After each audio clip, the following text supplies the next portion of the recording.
கத்தோலிக்க பாரம்பரியத்தின்படி பக்தியுணர்வோடு ஜெபமாலை செபிப்பவர்களுக்கு அன்னை மரியா வழங்கிய 15 வலிமையான வாக்குறுதிகள் இதோ.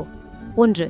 நம்பிக்கையுடன் ஜெபமாலை செபிப்பவர் அனைவருக்கும் சிறப்பான அருளையும் பாதுகாப்பையும் அன்னை மரியா வாக்குறுதிகள் அளிக்கிறார்.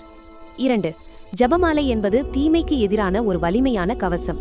இது தீய பழக்கங்களை அழித்து பாவங்களை குறைத்து தவறான போதனைகளை தோற்கடிக்கிறது. 3. இது ஆன்மாவில் நற்பண்புகளும் நற்செயல்களும் தழைத்தோங்க செய்கிறது. 4. ஜெபமாலை வழியாக தன்னை அன்னையிடம் ஒப்படைக்கும் ஆன்மா ஒருபோதும் அழிந்து போகாது. 5. பக்தியோடு ஜெபமாலை செபிப்பவர்களை துரதிர்ஷ்டங்கள் அல்லது பேரிடர்கள் வெற்றி கொள்ளாது. 6. துயரங்களிலும் துன்பங்களிலும் அன்னை மரியா ஆறுதலையும் வலிமையையும் தருவதாக வாக்குறுதி அளிக்கிறார். 7. உண்மையான பக்தியோடு செபிப்பவர்கள் திருச்சபையின் திருவருட் சாதனங்களை பெறாமல் இறக்க மாட்டார்கள். 8. அவர்கள் இறக்கும் தருவாயில் இறைவனின் ஒளியையும் சமாதானத்தையும் பெறுவார்கள். 9. ஜெபமாலை செபிக்கும் விசுவாசிகள் உத்தரிக்கிற நிலையிலிருந்து விடுவிக்கப்படுவார்கள். 10.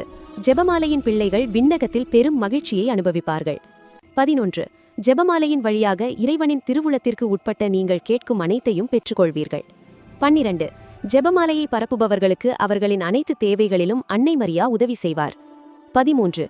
விண்ணகத்தில் உள்ள புனிதர்கள் மற்றும் வான தூதர்கள் அனைவரும் ஜெபமாலை பக்தர்களுக்காக பரிந்து பேசுவார்கள். 14.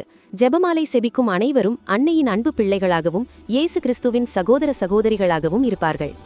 15. ஜெபமாலை மீதான பக்தி ஒரு ஆன்மா மீட்பு பெறுவதற்கான மிகச்சிறந்த அடையாளம். தினமும் ஜெபமாலை செபியுங்கள். விண்ணகத்தை உங்கள் கைகளில் ஏந்துங்கள்.